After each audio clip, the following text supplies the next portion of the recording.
Pessoal, beleza? Meu nome é Anderson, aqui é seu canal. Aí galera, mais uma dica aí pra galera que tem um Peugeot. Aqui na minha mão, ó, é as bieletas. O que acontece? Elas estouram aqui, ó, e aí fica aquele barulho insuportável no seu carro, de toque, toque, toque, tec, tec, tec. Você passa numa lombada, passa uma depressão, qualquer buraquinho pequeno, ó, olha como ela tá com folga. Ela não era pra me girar ela na mão assim, tá vendo, ó? Com muita facilidade, numa mão só, ó. Então ela tá toda estourada. Isso aqui é que estabiliza o seu carro. E às vezes seu carro pode até com a direção um pouco mais mole. Olha, ó, uma dica aí, ó. Ao invés de você ter que trocar algumas outras peças mais caras, você trocando a bieleta, muitos dos casos vai resolver. Principalmente na linha Peugeot, que é essa bieleta aqui, ó. São as mais que estouram e são as mais fracas. Então aconselho a vocês procurar na internet, comprar uma bieleta de silicone, que ela vai durar bem mais. Beleza?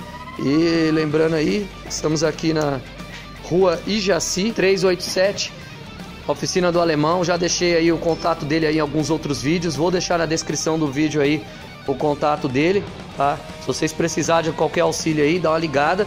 E se vocês trouxerem o carro aqui para arrumar, o Alemão dá 10% de desconto. Mas você tem que falar que viu esse vídeo aqui, beleza? Então corre pra cá.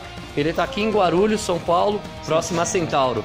Beleza? Então é a rua Ijaci 387. Qual é o telefone daqui, Alemão?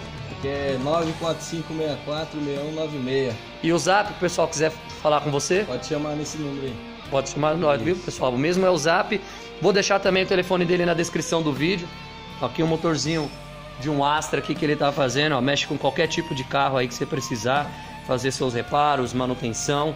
Só dá uma ligada aí pro Alemão aí que ele resolve pra você fácil. Beleza? Então chega de enrolação aí, chega de vocês perder tempo levando aí às vezes o carro num picareta para te cobrar mais caro. Aqui ele faz o serviço bem feitinho. E tá aqui as bieletas. Beleza? Lembrando, hein? Se inscreva aí no canal para dar uma força, deixa o like aí para ajudar. E é isso aí, galera. Compartilha com seus amigos aí. E tamo junto. Valeu!